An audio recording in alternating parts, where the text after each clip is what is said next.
दोस्तों आज के वीडियो में हम बात करेंगे बियरिश फ्लैग पैटर्न के बारे में। आज के वीडियो में हम जानेंगे कि बियरिश फ्लैग पैटर्न क्या होता है, बियरिश फ्लैग पैटर्न को आप कैसे ड्रॉ कर सकते हैं, चार्ट पर इसका फॉर्मेशन कहां पर होता है, कैसे आप इस पैटर्न को आइडेंटिफाई करके बेस्ट टाइम पर एंट्री और एग्जिट कर सकते हैं, आपको स्टॉप लॉस कहां लगाना चाहिए और कैसे आप अपने प्रॉफिट टारगेट कैलकुलेट कर सकते हैं। दोस्तों अगर आप ये सब जानना चाहते हैं तो हमारे साथ वीडियो में बने रहिए। दोस्तों अब मैं चार्ट पर आ गया हूं और हम देख लेते हैं कि कैसे बियरिश फ्लैग पैटर्न का फॉर्मेशन होता है और क्यों इसे बियरिश फ्लैग चार्ट पैटर्न के नाम से जाना जाता है। तो दोस्तों बियरिश फ्लैग पैटर्न का जो फॉर्मेशन होता है वो चार्ट पे वो कुछ इस तरह से होता है। एक दोस्तों फ्लैग का पोल की तरह आपको दिखेगा एंड सेकेंड जो आपका फॉर्मेशन होगा वो कुछ इस तरीके से होगा।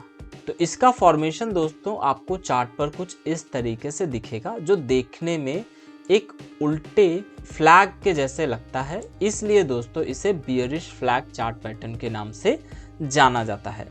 अब दोस्तों इसका फॉर्मेशन एक और तरह से हो सकता है।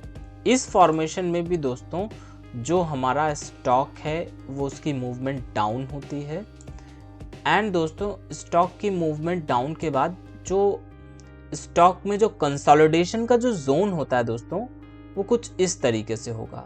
एवरी टाइम आपका रेजिस्टेंस डाउन आता जाएगा एंड आपका सपोर्ट अप होता चला जाएगा एंड फाइनली बहुत ही नैरो जोन में जाके स्टॉक में ब्रेकआउट आ जाता है। तो दोस्तों एक आपका फॉर्मेशन कुछ इस तरह से होता है। तो दोस्तों ये दोनों ही पैटर्न जो आप देख रहे हैं ये बियरिश फ्लैग चार्ट पैटर्न बोले जाते हैं। अब दोस्तों हम देख लेते हैं कि इसे कैसे रियल चार्ट पे आप आइडेंटिफाई कर सकते हैं। दोस्तों वो लोग मुझे कमेंट करके जरूर बताइए जिन्हें यहाँ पे एक बियरिश फ्लैग पैटर्न का फॉर्मेशन दिख रहा है।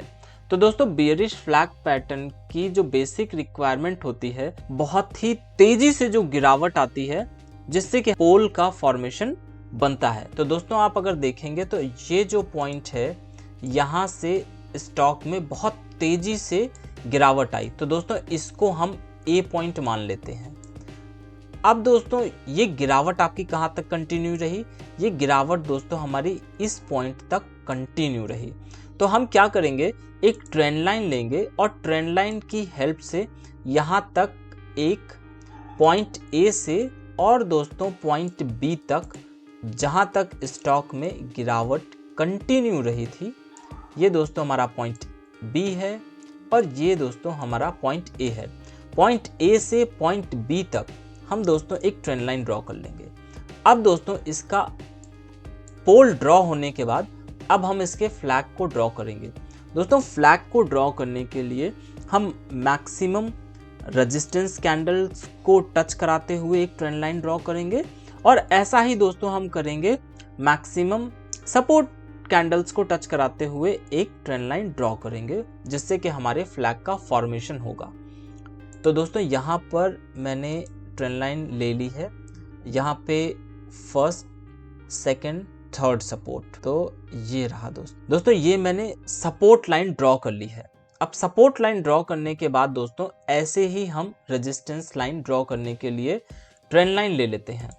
तो दोस्तों ये था हमारा स्टॉक का फर्स्ट रेजिस्टेंस जोन, ये रहा सेकंड और ये रहा दोस्तों थर्ड। तो दोस्तों आप जैसा कि देख पा रहे हैं स्टॉक में यहाँ से एक सपोर्ट लिया, सेकंड सपोर्ट आपका इस एरिया से लिया एंड थर्ड सपोर्ट आपका इस एरिया से लिया एंड फाइनली फोर्थ सपोर्ट के पास स्टॉक में ब्रेकडाउन आ जाता है। ऐसा ही दोस्तों यहाँ पर फर्स्ट रेजिस्टेंस स्टॉक हमारा यहाँ पर लेता है, सेकेंड यहाँ पर लेता है एंड थर्ड रेजिस्टेंस दोस्तों यहाँ पर लेता है। तो दोस्तों ये जो फॉर्मेशन आप देख पा रहे होंगे ये फॉर्मेशन दोस्तों हमारा इस वाले पैटर्न का है जिसमें के पोल एंड फ्लैग बनते हैं एंड जो हमारा रेजिस्टेंस है वो डाउन में आता चला जाता है एंड जो सपोर्ट की ट्रेंड लाइन है वो अप में होती चली जाती है एंड फाइनली स्टॉक में ब्रेकडाउन आ जाता है।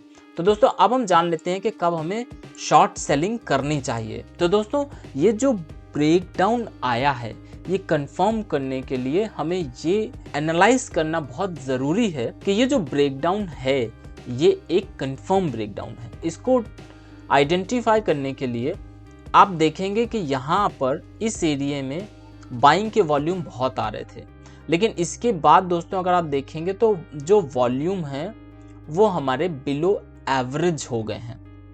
एंड जो दोस्तों कैंडल हमारी सपोर्ट लाइन को क्रॉस करके नीचे क्लोजिंग देती है, उस कैंडल में दोस्तों वॉल्यूम कितने आए हैं ये हमें मैच करवाना चाहिए कि प्रीवियस कैंडल्स में वॉल्यूम कितने हैं। तो दोस्तों यहाँ पर अगर आप देखेंगे तो जो सेलिंग के वॉल्यूम है वो बहुत हाई हैं, इतने वॉल्यूम काफ़ी टाइम से नहीं आए हैं।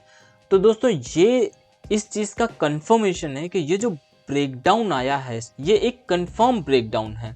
तो दोस्तों हम क्या करेंगे, इसी की सेकेंड कैंडल में हम एंट्री कर लेंगे। एंट्री का पॉइंट दोस्तों हमारा ये होगा। अब हम जान लेते हैं कि हमें अपना स्टॉप लॉस कहाँ पर लगाना चाहिए। तो दोस्तों स्टॉप लॉस लगाने के लिए जो बेस्ट प्लेस है वो होता है हमारा जो भी स्विंग हाई बना होता है वहाँ पर हमें स्टॉप लॉस लगाने चाहिए। तो दोस्तों जो स्विंग हाई हमें दिख रहा है वो हमें समवेयर अराउंड यहाँ पर दिख रहा है। यहाँ पर दोस्तों हमें अपने स्टॉप लॉस लगाने चाहिए। ट्रेड लेने से पहले दोस्तों आपको ये ध्यान रखना चाहिए कि किसी भी ट्रेड में आपकी कैपिटल का 2% से ज़्यादा कभी भी रिस्क नहीं होना चाहिए। अगर आपकी कैपिटल से 2% से ज़्यादा का रिस्क है तो ऐसे ट्रेड आपको नहीं लेने चाहिए। तो दोस्तों ये हमारा स्टॉप लॉस का पॉइंट हो गया। अब हम जान लेते हैं कि हमारे प्रॉफिट टारगेट क्या होने चाहिए। तो दोस्तों प्रॉफिट टारगेट कैलकुलेट करने के लिए दोस्तों जो बियरिश फ्लैग पैटर्न का जो पोल है पॉइंट ए से पॉइंट बी तक की जो दूरी है दोस्तों, इस पॉइंट से इस पॉइंट तक की जो भी दूरी है यही हो जाता है दोस्तों हमारा प्रॉफिट टारगेट। तो हम क्या करेंगे, पॉइंट ए से पॉइंट बी तक एक ट्रेंड लाइन ड्रॉ कर लेंगे और इस ट्रेंड लाइन को दोस्तों हम प्लेस कर देंगे वहां पर जहां पर स्टॉक में ब्रेकडाउन आया है। तो दोस्तों यहाँ पर अगर आप देखेंगे तो जो आपके टारगेट हैं वो इजीली अचीव हो गए हैं। तो दोस्तों एक बार से हम रिवाइज कर लेते हैं कि कहां पर और कब हमें शॉर्ट सेलिंग करनी चाहिए। तो दोस्तों जो बहुत तेजी का मूव आता है पोल का फॉर्मेशन होता है एंड दोस्तों जो आपका फ्लैग का पैटर्न है इसमें या तो आपके रेजिस्टेंस एंड सपोर्ट जोन दोनों सेम एरिया पर रहेंगे एंड फाइनली स्टॉक में एक ब्रेकडाउन आएगा, या दोस्तों ये हो सकता है कि आपके support and resistance area down आता जाएगा एंड सपोर्ट एरिया अप होता चला जाएगा एंड फाइनली स्टॉक में ब्रेकडाउन आएगा। प्रॉफिट टारगेट कैलकुलेट करने के लिए दोस्तों जो पॉइंट ए से पॉइंट बी तक की जो दूरी है ये हमारा प्रॉफिट टारगेट होगा एंड स्टॉप लॉस लगाने के लिए जिस कैंडल में ब्रेकडाउन आता है उसी के प्रीवियस जो भी स्विंग हाई होता है उसे हम दोस्तों बनाएंगे अपना स्टॉप लॉस का पॉइंट। तो दोस्तों अगर ये वीडियो आपको पसंद आई हो तो वीडियो को लाइक करिए, दोस्तों के साथ शेयर करिए और चैनल को भी सब्सक्राइब करिए ऐसी ही नॉलेजेबल वीडियोस पाने के लिए। दोस्तों वीडियो के डिस्क्रिप्शन में मैंने टेलीग्राम चैनल का लिंक दे दिया है, उसे आप वहां से ज्वाइन कर सकते हैं। चार्ट पर ऐसे होने वाले फॉर्मेशन मैं वहां पर पोस्ट करता रहता हूं।